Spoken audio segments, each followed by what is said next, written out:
வணக்கம் உறவுகளே. இன்றைக்கு என்னுடைய யூடியூப் காணொளியில் நீங்கள் காண இருக்கும் வீடியோ ஒரு ஹெல்த்தியான லட்டு. வாங்கோ, இந்த லட்டு நான் எப்படி செய்தனான் என்று சொல்லி வீடியோக்குள்ளே போய் பார்க்கலாம். வீடியோக்குள்ளே போகிறதுக்கு முன்னால் ஃபர்ஸ்ட் இந்த வீடியோ பார்க்குறீங்களா? அப்போ மறந்துடாம சப்ஸ்கிரைப் பண்ணிவிட்டு பக்கத்தில் இருக்கிற பெல் பட்டினையும் கிளிக் பண்ணிவிட்டு பாருங்கள். அப்போ தான் நான் போடுற வீடியோக்கள் எல்லாம் உங்களுக்கு உடனே நோட்டிஃபிகேஷனாக வந்து சேரும். இப்போ வாங்க இந்த ஹெல்த்தியும் ஆரோக்கியமான லட்டு நான் எப்படி செய்தனான் என்று சொல்லி வீடியோக்குள்ளே போய் பார்க்கலாம். இன்றைக்கு நான் உங்களுக்கு ஒரு ஹெல்த்தியும் ஆரோக்கியமான லட்டு தான் செய்து காட்ட போகிறேன். அது நட்ஸில் வச்சு லட்டு செய்து காட்ட போகிறேன். அதுக்கு தேவையான பொருட்கள் பார்த்தீங்கன்னு சொன்னால், நான் ஒரு கப்பு பாதாம் பருப்பு எடுத்திருக்கிறேன், ஒரு கப்பு வால்நட் எடுத்திருக்கிறேன், அரை கப்பு கஜு எடுத்திருக்கிறேன், அது மாதிரி ஒரு கப்பு வறுத்த கச்சான், கோதுனிக்கிய கச்சான் எடுத்திருக்கிறேன். இது ஆல்ரெடி என்னோட வறுத்து இருக்கிறபடியாக நான் வறுத்த கச்சான் எடுத்திருக்கிறேன். மற்றது உங்களோட இனிப்புக்கு ஏற்ற மாதிரி சர்க்கரை எடுத்துக்கொள்ளுங்க. நாட்டு சர்க்கரை எடுத்துருக்கிறேன். நீங்கள் சுகர் போட விரும்பினாலும் ப்ரௌன் சுகரோ ஒயிட் சுகரோ போட்டுக்கொள்ளலாம். மற்றது சாக்லேட் பவுடர் எடுத்துருக்கிறேன். இப்போ இவ்வளவு தான் தேவையான பொருட்கள். மீதி பொருட்கள் நான் லட்டு செய்யும் போது உங்களுக்கு காட்டுறேன். இது ஒரு ஹெல்த்தியும் ஆரோக்கியமான லட்டு. இந்த லட்டு பார்த்தீங்கன்னா நட்ஸு சாப்பிடாத குட்டீஸ் இருப்பினும் அவங்களுக்கு நீங்கள் இந்த நட்ஸை இப்படி செய்து லட்டு மாதிரி செய்து கொடுத்தீங்கன்னு சொன்னால், சாக்லேட் லட்டு மாதிரி செய்து கொடுத்தீங்கன்னா அவங்க விரும்பி சாப்பிடுவாங்க. அப்போ அவங்களுக்கான சத்தும் போயிடும். இப்போ வாங்க இந்த லட்டு நாங்கள் எப்படி செய்கிறோன்னு சொல்லி பார்க்கலாம். இப்போ பார்த்தீங்கன்னா நல்லா சட்டி நல்லா சூடுறிட்டு முதல்ல நாங்கள் வால்நட்டை தான் போட்டு வறுக்க போகிறோம். ஏன்னு சொன்னால் பொஸ்திலேயே போட்டிங்கன்னா சட்டி ஒரு அளவான கீட்டில் இருக்கும். அப்போ இந்த வால்நட்டை கருக்காமல் நாங்கள் வறுத்தெடுத்து கொள்ளலாம். நல்லா அடுப்பை நல்லா குறைஞ்ச தீயில வச்சுட்டு தான் இந்த நட்ஸ் எல்லாத்தையும் நீங்கள் வறுத்து எடுக்க வேணும்.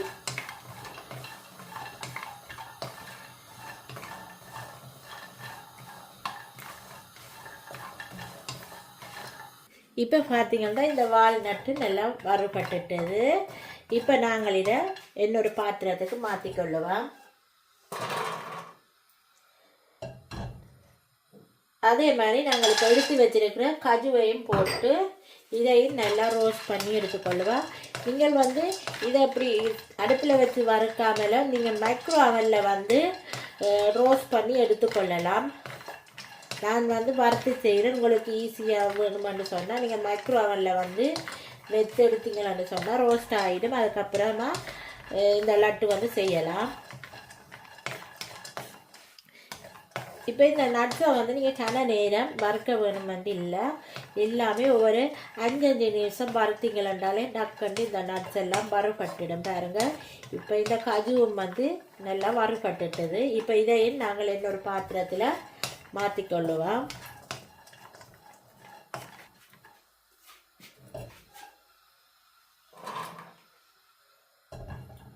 இப்போ அதே மாதிரி நாங்கள் எடுத்து வச்சிருக்கிற பாதாம் பருப்பையும் போட்டு வறுத்தெடுத்து கொள்ளுவோம்.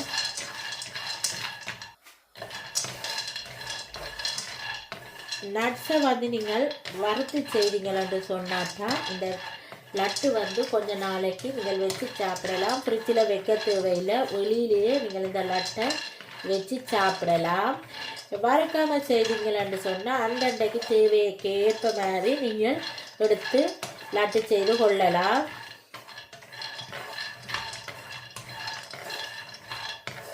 இந்த லட்டு நீங்கள் செய்து 3 மாதத்துக்கும் வச்சு சாப்பிடலாம் வறுத்து செய்கிறபடியா.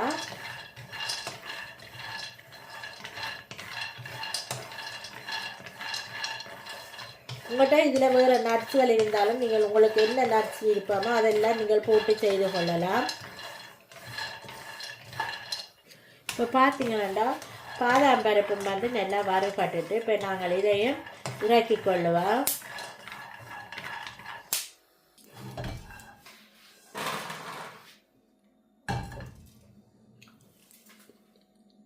இப்போ பார்த்தீங்களான்னு சொன்னால் உங்களுக்கு தெரியும் எல்லா நட்ஸையும் நான் வறுத்துட்டேன். இப்போ இது கொஞ்சம் ஆறட்டுக்கு.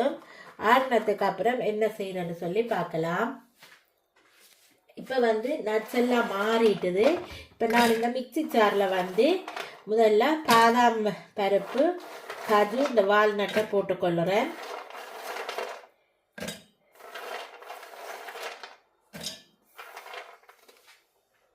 இப்போ போட்டுட்டு இது ஒரு சுற்றிட்டு வருவேன்.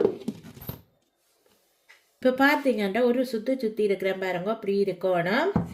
இப்போ இதில் நாங்கள் எடுத்து வச்சிருக்கிற இந்த கச்சானை போட்டுக்கொள்ளுவோம். அதோட உங்களுக்கு இனிப்புக்கு ஏற்ற மாதிரி சர்க்கரை போட்டுக்கொள்ளுங்க. அதோட உங்களுக்கு எவ்வளோத்துக்கு சாக்லேட் பவுடர் வேணுமோ அதுக்கேற்ற மாதிரி நீங்கள் போட்டுக்கொள்ளுங்க. நான் 10 டேபிள் ஸ்பூன் போட்டுக்கொள்ளுறேன். போட்டுட்டு இதை அரைச்சி எடுத்துட்டு வருவேன். இப்போ பார்த்தீங்கன்னா ஒரு பாத்திரம் எடுத்துருக்கிறேன். இதில் எப்பவும் தண்ணி இருக்கக்கூடாது. அதே மாதிரி நீங்கள் மிக்சி ஜாரிலும் தண்ணி இருக்கவே கூடாது. இப்போ பாருங்க நான் அரைச்சி எடுத்துட்டு வந்திருக்கிறேன். இந்த நட்ஸ் மிக்ஸை இதில் போட்டுக்கொள்ளுறேன்.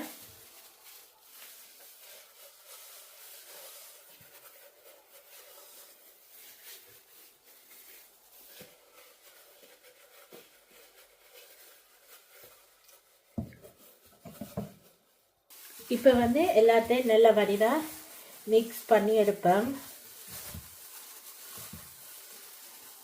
இப்போ பார்த்தீங்கன்னா உங்களுக்கு உருண்டை பிடிக்கிற பருவம் வந்துடுது பாருங்க. இதில் நீங்கள் எப்பவும் தண்ணியும் எதுவுமே விட தேவையில்லை. இப்போ இதுக்கு நல்லா டைட்டாக பிடிச்சிக்கொள்ளுங்க. உங்களுக்கு கூடுதலான சாக்லேட் விருப்பம்னு சொன்னால் நீங்கள் கூடுதலாக போட்டுக்கொள்ளலாம். நான் அதிகமாக சாக்லேட் பாவிக்காதபடியாக நான் ஒரு அளவானது தான் போட்டிருக்கிறேன். உங்களுக்கு கூட விருப்பம்னா நீங்கள் கூட போட்டுக்கொள்ளலாம்.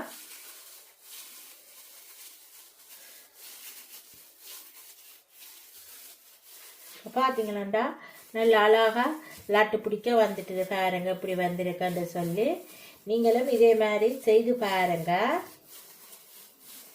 உண்மையிலே இது அவ்வளவு நல்ல டேஸ்டாகவும் சுவையாகவும் இருந்தது. நல்ல ஹெல்த்தியும் ஒரு ஆரோக்கியமான லட்டு தான் இது. இதே மாதிரி எல்லா லட்டையும் பிடிச்சிட்டு பார்க்கலாம். இப்போ பார்த்தீங்களா உங்களுக்கே தெரியும் சூப்பரான ஒரு ஹெல்த்தியுமான ஆரோக்கியமான லட்டு ரெடியாக இருக்குது பாருங்கள். இவ்வளோ அழகாக இருக்குன்னு இந்த லட்டு. நீங்களும் இதே மாதிரி செஞ்சு பாருங்கள். செய்து பார்த்துட்டு உங்களோட கமெண்ட்ஸை என்னது கமெண்ட் பாக்ஸில் தெரிவிங்க. இந்த வீடியோ உங்களுக்கு பிடிச்சிருந்தா மறந்துடாமல் சப்ஸ்கிரைப் பண்ணிவிட்டு பக்கத்தில் இருக்கிற பெல் பட்டனையும் கிளிக் பண்ணிவிட்டு பாருங்கள். அப்போ தான் நான் போடுற வீடியோக்கள் எல்லாம் உங்களுக்கு உடனே நோட்டிஃபிகேஷனாக சேரும். இதே மாதிரி இன்னொரு ரெசிபியுடன் உங்களை சந்திக்கும் வரை உங்களிடமிருந்து விடைபெறுவது உங்கள் நான். Bye friends.